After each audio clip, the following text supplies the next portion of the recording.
live finals once again. And so the flame is going to be carried on. The torch will be passed down. $120,000 in scholarship pricing on the line.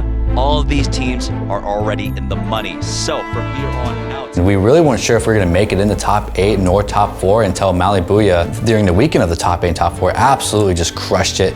UC San Diego, destiny in their own hands here. Taking the rigor of UCS academics and balancing it with esports and making it that far in the tournament, that's very hard to do, and I'm absolutely proud of them. UC San Diego will be the first to move on to our live finals. So UCSD is located pretty much in the northwest part of San Diego, its own little town called La Jolla. It's a good location, it's always sunny, and it's right on the beach. I mean, you could go to class and you could skateboard down the hill and be on the beach. It's the perfect party school, filled with a bunch of people that just all their life has cared about academics. Sports don't really matter, all academic driven. It's an impressive school. The gaming life at UCSD is huge. There's a lot of gamers. We have about 2,000 students that will just go to our events. There are a lot of players for the two teams because UCSD is such a huge school. There's a lot of people that just share the same interests as me, so we can connect well. All of our competitive teams, Overwatch, Heroes of the Storm, etc., are very successful.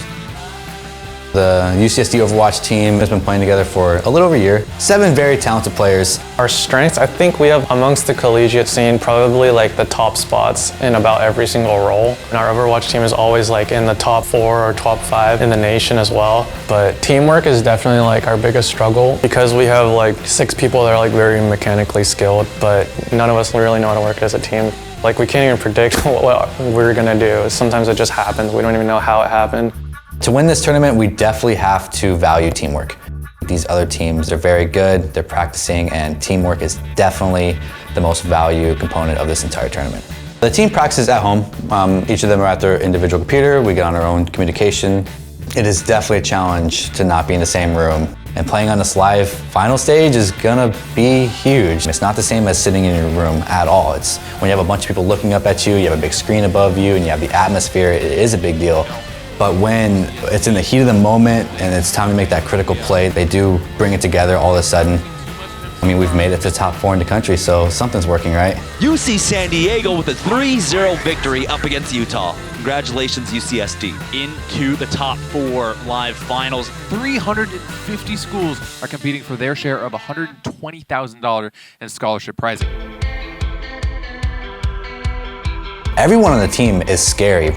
We have a lot of threats and it's hard to handle them, and we're a very unpredictable team, and it makes us very hard to beat.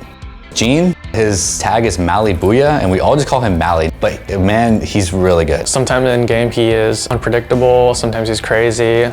He's very spontaneous. It makes no sense, but he presses Q and kills 6 people. We never know like what he's gonna do next. As Malibuya pushes forward with that Dragon Blade. I love and hate that guy. Okay, so Murky, he's the analytical one. And he's always like, hey, what went wrong? This is what we need to do, and let's do it now. Murky, I want to point out, I thought he was so good that I was like, no way, this guy's legit. I actually thought this guy was cheating, but he's actually just that good. John, he goes by Roll 5. He's the best Reinhardt in the Collegiate League, 100%. Roll 5, the solo tank here on that Reinhardt. Probably one of the people that play the game the most on our team. And I think he's like very mechanically gifted as well. He's really reserved, but there are some times where he just like lights the firecracker and he's like, hey guys, I'm gonna play Winston, 3, 2, 1, dive in, I'm on this guy, I'm on this guy, I'm on this guy, and we just win the fight. Eric is probably the most energy we have on a team. I mean, the guy's a breakdancer. He's got the motivation, he's got, you know, like the Twitch chat hype, we make a play. He's a very good player, he's like a cheerleader as well, you know. We make a play and he's making sure everyone knew we made a play and everyone's hyped up, and Eric's that, yeah. Ernie, he is Winora.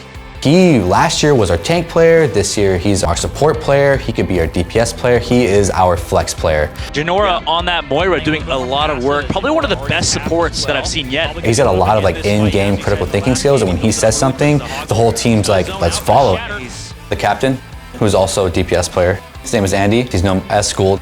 He's the power player. He's the guy that makes the most frequent big plays. Oh, school to get him though. What was that? I come from a very like FPS heavy background, so I think my aim is like one of the best on the team. As a captain, you figured they'd be very vocal in game, but he's actually more just focused. Most of the time, I'm just trying to aim for the head and get headshots. The other teams, Toronto is very strong. Cal Berkeley, I definitely think we could beat them. UC Irvine, the competition is definitely there. A lot of respect for these three other teams. To the other competition, I wish you the best of luck. You can practice your comps, you can practice your maps, but you can't prepare against us because you never know what we're gonna do. Good luck.